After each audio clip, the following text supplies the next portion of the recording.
Morning, ladies and gentlemen, for the third time. Welcome to this next part of the programme, and I'm welcoming you on behalf of the Urology Foundation. Now, the Urology Foundation Research Scholarship Medal is awarded to the most outstanding application to TUF's Research Scholarship Programme, as judged by the Scientific and Education Committee and Review Committee.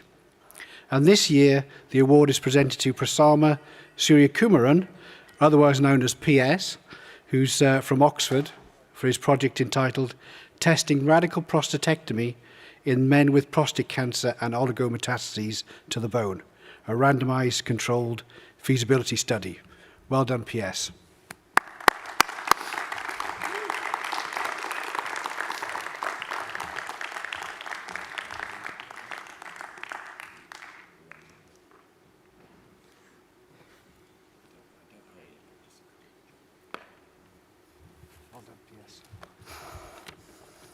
And now moving to the Urology Foundation lecture. This year, the TUF lecture is given by Tony Giddings. Tony was a consultant in general and vascular surgery at the Royal Surrey County Hospital and then King's. Since retiring from clinical practice, he's worked virtually full-time in the fields of patient safety, safety science, and medical performance. Recent projects include films, teaching commitments, work with the Department of Health on the duty of candour, and further support for the Clinical Human Factors Group. No doubt his talk will provide some thoughtful and provocative insights into ongoing search for safer surgery. Thank you, Tony.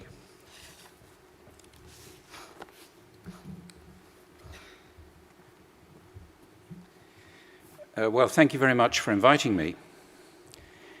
We all are different, but we all share one important characteristic, and that's the original Mark I human brain. And in my talk, I want to talk a little bit about some of the applications to safety that has. I want to actually share with you some of my personal heroes. And I'm going to ask one of them, Mark de Laval, a retired cardiac surgeon from Great Ormond Street, with whom I was privileged to do some research, to just tell us what the key to this talk is. The teams with the best outcomes are not necessarily those who make fewer errors. What we have to do is to establish systems in healthcare, even in high-risk areas, where the outcomes remain good in spite of being performed by human beings who are fallible. I'm going to try to ask 5 questions and give some answers. Where are we now and how did we get here? Why do the best surgeons make the worst mistakes? And by best surgeons, I mean the most experienced. And by worst mistakes, I mean avoidable. What works and why don't we use it? What leadership is required and what can you do tomorrow? Where are we now? Well, we've come a long way since the origin of the NHS. It exists everywhere. A study in the United States suggests that medical errors kill more people each year than do road traffic accidents, workplace accidents, and AIDS. Well, that's the opinion of Jim Reason, who is a world expert. And I'd like to just touch on a couple of examples. We can think of nothing more critically important than the safety of the mother and her baby, particularly during childbirth. And yet, when we look at obstetric care, the National Health Service Litigation Authority in 2012 looked at 10 years of tragedies and formed the conclusion that, unfortunately, many of the same errors are being repeated. Now, that might suggest we're not improving. But of course, we are improving. It's just that with the advancement of technologies, new drugs, new treatments, new procedures, the menu for risk and for error is increasing every day. We've made progress in certain areas due to focused programs. For example, the ATLS program, the Central Line Improvement program. But we can't have a program for every risk. We therefore need carefully to look for generic solutions which apply to all aspects of medical care. And one of those generic areas is the way we behave, our safety-conscious behavior, the non-technical skills. Where are we with that? Well, the paper published from the Edinburgh group this year showed the results from their close observation of 51 procedures in general and vascular surgery, where there were 90 significant incidents, of which 63% were avoidable. And the errors were those of situation awareness or perception, communications and teamwork, and leadership.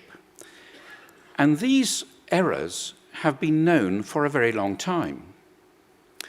Now, how did we get here? And here I want to just quickly run through the menu of things that were important in the generation of today's health service, from the political origins, where we had vision, but there was no financial plan, through the IMF intervention, through Thatcher's competition, through Blair's investment in productivity without investing in quality, and through the scandals that we've endured, where the GMC made a very unintelligent report and Kennedy a landmark scientifically based report, the Mid-Staffordshire inquiry, on which I was privileged to serve, the parliamentary inquiry, where I was a specialist advisor, which again was a very scientifically orientated answer, and of course the recent conservative legislation, the turbulence from which we are still not able to say is ended.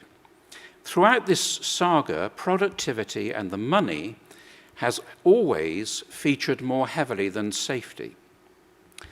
Now, why do the best, the most experienced surgeons make the worst mistakes? I've chosen 4 topics to just refer to briefly. The first is because of human error. It's really important to understand the science of human error, because human error in the Mark I brain is inevitable. It is not a moral question. And actually, when you see reports which say the cause of this railway accident or this disaster in theatre was due to human error, this is wrong, naive, and insufficient. It demands an explanation. And the real question is, why is this organization inadequate? Why is this organization and system not safe for fallible human beings to work in? Because we all have genius in our brain, but we also have fallibility. The commonest human errors in all high-risk industries are the same: perception, assumption, and communications. And I'm going to just illustrate this by asking for the help of Peter Sellers.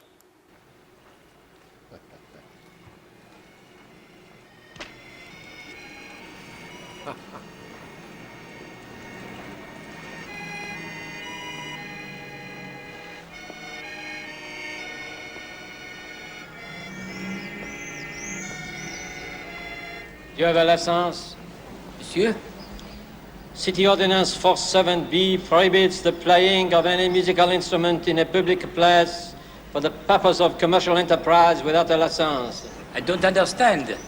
It is against the law for you to play your musical instrument. The law? What? You say is against the law? Yes, unless you have a proper license.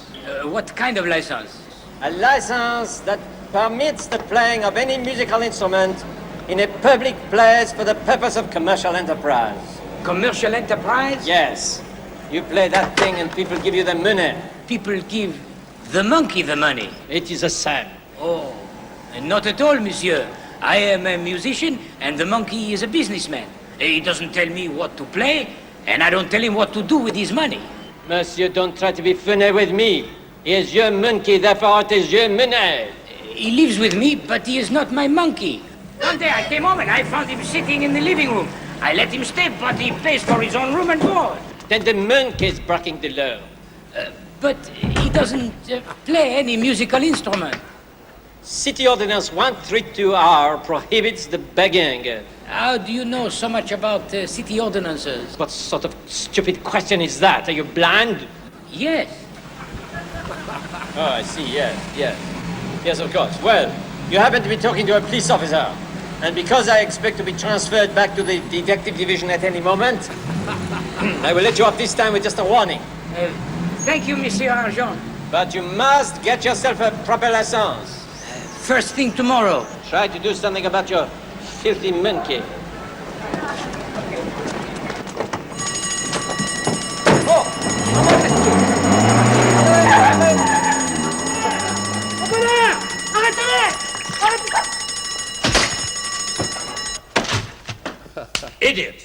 was I to know he was the bank manager? How were you to know the bank was being robbed? That is... Well, that's a real example of how we can fail. And the question is, how is it that he was so task-focused that he failed to notice the main event? Well, we all do that. The second topic I've chosen under this heading is because of our personality, for which read behavior, because behavior drives our personality drives our behavior, and it is failures of our safety behavior which are most correctable. We, all of us, have heroic strengths, and if you were appointing a new colleague to your department, I'm sure you'd like someone like this: diligent, charming, confident, shrewd, focused, careful, independent, and imaginative. What a super person to have. As Hogan points out, all of these personality traits have additional side effects. The diligent is perfectionist, the charming manipulative, the confident arrogant, the shrewd mistrustful, the focused passive-aggressive, the careful cautious, the independent detached, and the imaginative really eccentric. So our question with regard to behavior is, can the leopard change its spots? Can we make perfect people? The objective isn't to make perfect people, it's to keep those mistakes from hurting people. Pilots make mistakes, but planes don't crash very often. We want to do the same in medicine. So the third topic I want to mention is, we make mistakes because of our experience. The mistakes of experts are quite distinct from those of novices. Hippocrates, 400 years before Christ, noticed that experience could be fallacious, leaving us with the wrong impression. Experts do make mistakes, but it may mean doing something wrong every time, and it's different from expertise, which is what we need, which means doing it right every time. Let's illustrate novices versus experts by this picture. Imagine this stream on Dartmoor. Imagine a family fun run, and imagine the novice, as perhaps an 8-year, 10-year-old child going out with his dad, who's an athlete. The novice will go across this stream carefully from stone to stone, taking time to get to the other side, but probably safely. His dad, the athlete, will sprint across, probably missing out a few stones. And if we use the analogy of expert, there is a 5% chance of failure. He may be fast, and yet if he falls, he may well injure himself. We know from a study in primary care that this applies in that modality. We know that in this study, diagnosis of practitioners experienced to novices was 63%. We also know that systems are needed to prompt the imperfection and the fallibility of the human brain and memory. It was found that experienced doctors sought fewer clues, they got there quicker, but their experience did not improve accuracy. Their accuracy was the same as novices, actually, but it took less time. So that's the third reason. Experience can be dangerous, because it's mostly instinctive. The fourth topic under this heading is because of System 1 decision-making. Those of you who've read Daniel Kahneman's book on thinking fast and slow will be familiar with this. Because in decision-making, we have System 1, which is fast, automatic, and easy. It's similar to going to a party, seeing a beautiful girl, falling immediately and deeply in love. And System slow, it's slow, it's laborious and difficult. It's thinking about, what are they like in the longer term? Are they mentally stable? What's her mother like? System 1, therefore, fast, automatic, and easy, but the catch is it is instinctive and it feels right. It does not invite us to review that decision. It's uncontrollable, ineducable, and it comes with blind spots.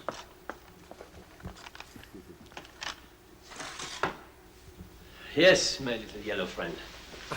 I knew the chief would have to reconsider. He did not get where he is by ignoring a man's qualifications. He knows that I am unique and therefore indispensable. We are much the same, the chief and I. But of course, Cato, all great detectives have one thing in common, and you know what that is? Instinct. That rare ability to know immediately without having to stop and reason. And in my business, it can easily mean the difference between life and death. All right, I get it.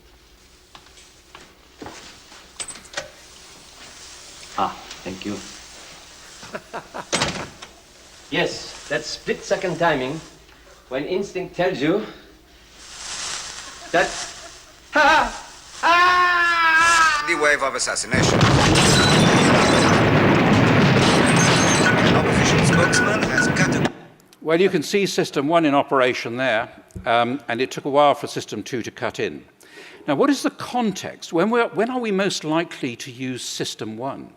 Well, actually, when we're in a good mood, when we're using our intuition, when we're creative, but also when we are gullible.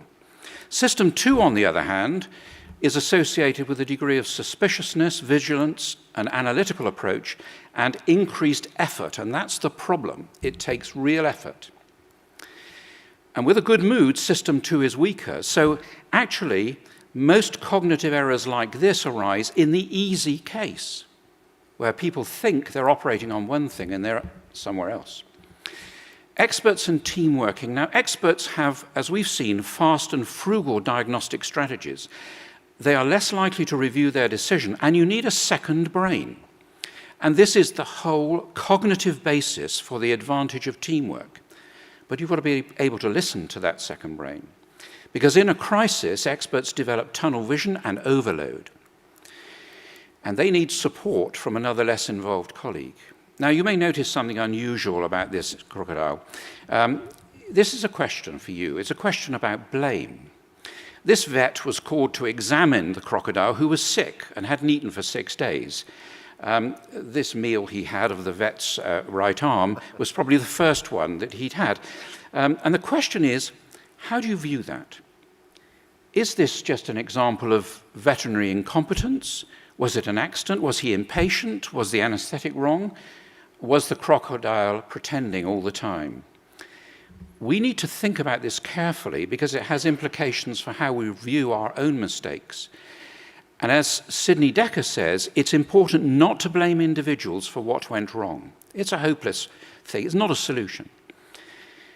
But to understand why what they did at the time made sense to them, because that opens the door to our understanding of the process and the conditions which produced that error.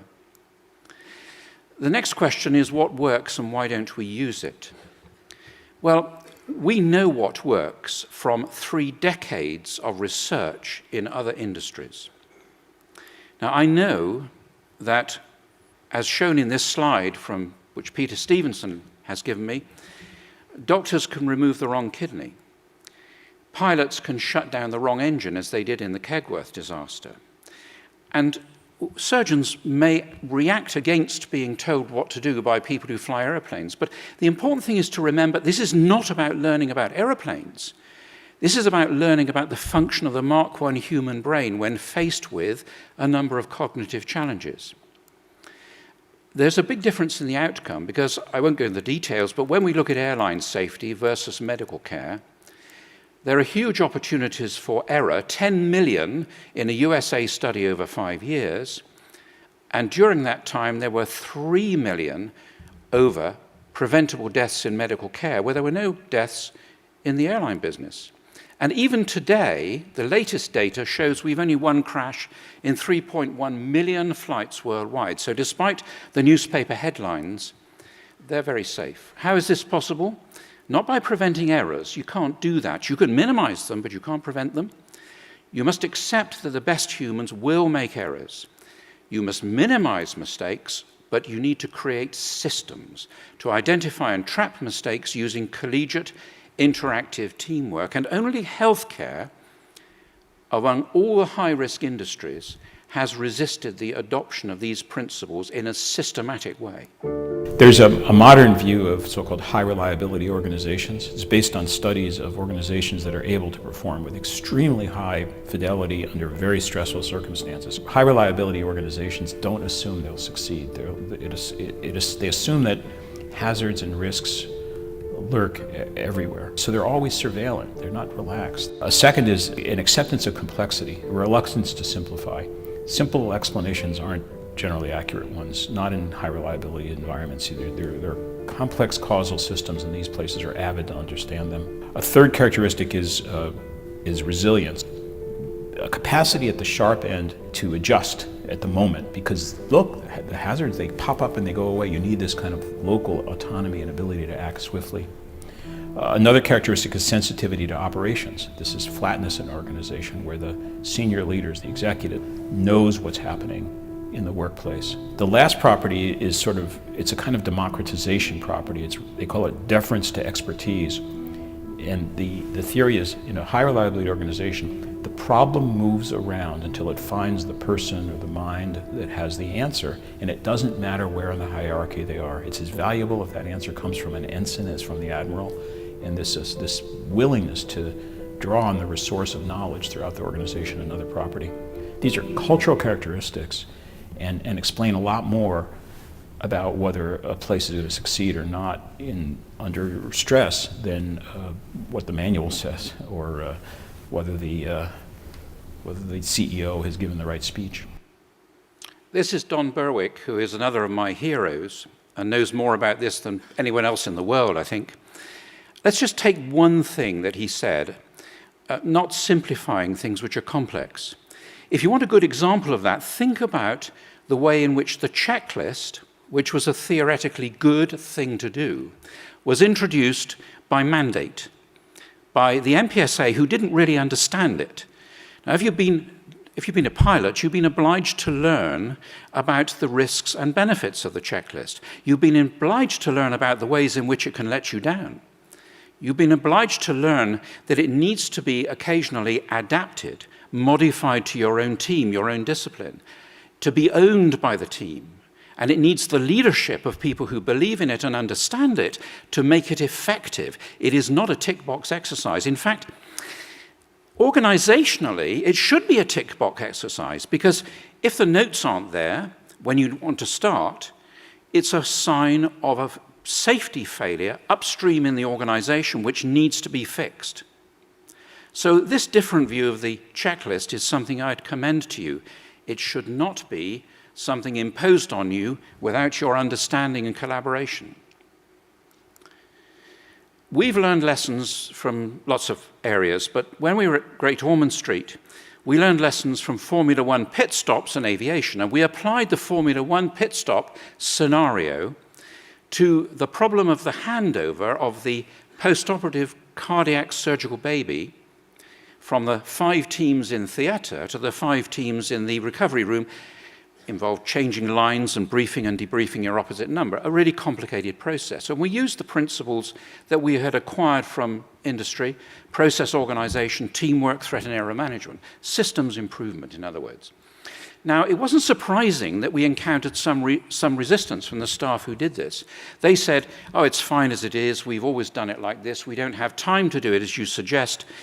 It might make things worse, so many other things are wrong, surgery isn't like motor racing. But we worked with them and we explained some of the rationale, and we took them to understanding that they were in charge and it was their suggestions and modifications that counted. And after a study, we showed that the number of errors during handover was reduced, the information omissions were reduced, and the duration was reduced. And it was pretty simple, really. One of the most important things was, don't try to change the lines and tubes while you're talking to your opposite number. Do one thing at a time. It's much more effective, and it's quicker. And they said at the end of this is great, but we can make it better. They now had the skills of a high reliability culture, and they were converted in their thinking. So the question is, why don't we use all this stuff, which has been known for 30 years? Well, actually because, and you can see this by looking at the way that politicians have a knee-jerk response to the 2 things they're concerned about in the health service, money and scandals. And most of their responses over the last 60 years have been inadequate solutions to those fundamental problems. They have confident but uninformed leadership. And they don't know what they don't know. And that's a criticism that can apply to us, particularly as we get older and we develop delusions of adequacy. So what leadership is required? Well, we need to have leaders who understand the science. And if you want a quick tutorial, please read the Berwick report. It's only 45 pages long. And if you've only got time for one page, read box 1, page 17. It's on a handout at the Foundation stall in the Exhibition Centre, or we'll email them to you together with a number of notes on this presentation for your reference. So the science must be taken into account. Leaders we need who have abandoned faith in blame and traditional methods that don't work. Mark Twain said, belief is faith.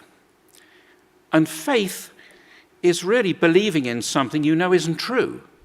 And that's a bit the same with the way in which we've repeatedly tried the same ineffective solutions to safety problems in political scene and in healthcare. And we need to have leaders who demonstrate belief in the ethical values of practice. If they had introduced the checklist bearing in mind the ethical values of patient priority, it might have had a different history. The critical ingredient to transformational change in quality and safety is leadership.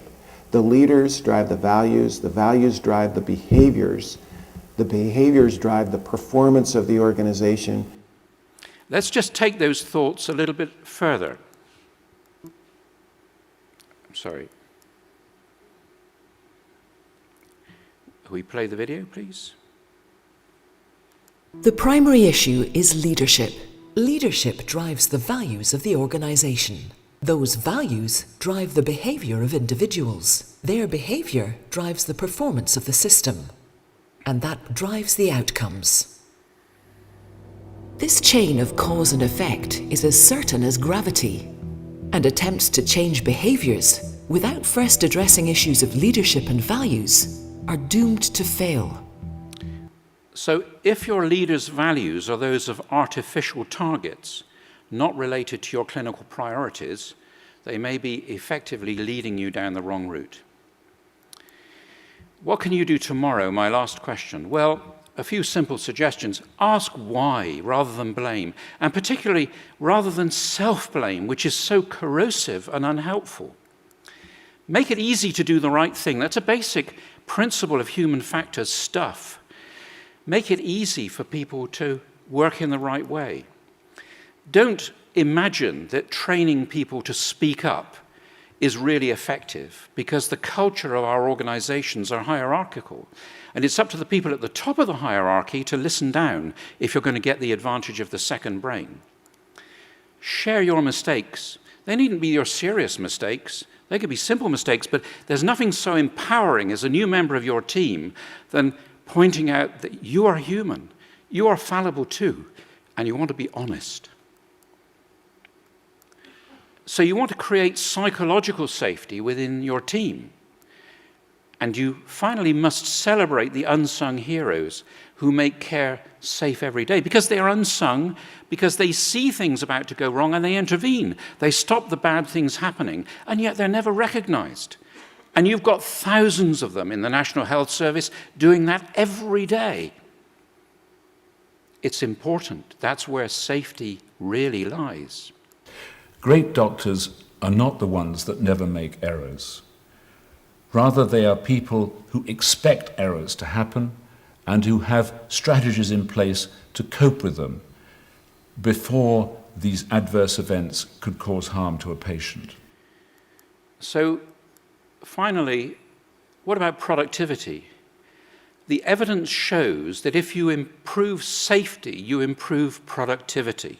And, of course, you reduce cost. And my final hero or heroine is a lady from Sweden. We have seen in prosthesis surgery in orthopedics a reduction by 30% in adverse events, a reduction by 15 to 20% in re-operation frequency, but we have increased productivity by 50%. So this is really the answer. Safety is not an add-on or an extra skill. It is the strategy. So in summary, human error is normal. It is not a moral question.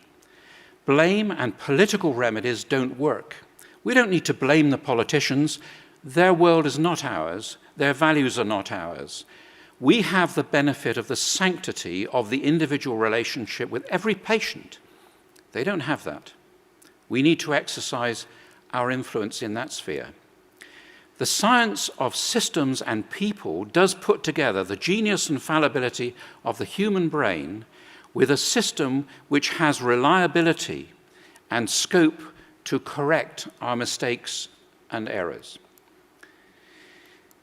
We need empowered and informed leadership. One of the problems about so much central political direction is that it has disenfranchised, it has demotivated and disempowered the work that consultants in my training days used to do to set the cultural tone for the service.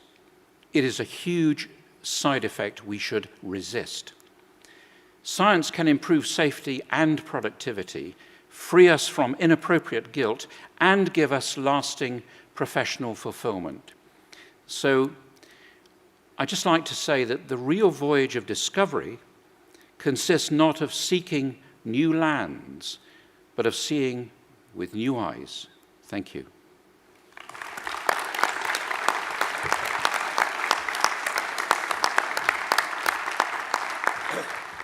Well, thank you so much, Tony. I think that's a fantastic lecture, and if it's helped many of us in the room be a little bit more careful, then it's probably the most important lecture you'll hear during this week. Well, we don't have questions after the TUF lecture, but we do have a vote of thanks, and it's my job to do that. But I also like to mention how important TUF is as a charity. We've got Louise De Winter. Just stand up, Louise, so everybody knows who you are. I know you don't like doing that, but do.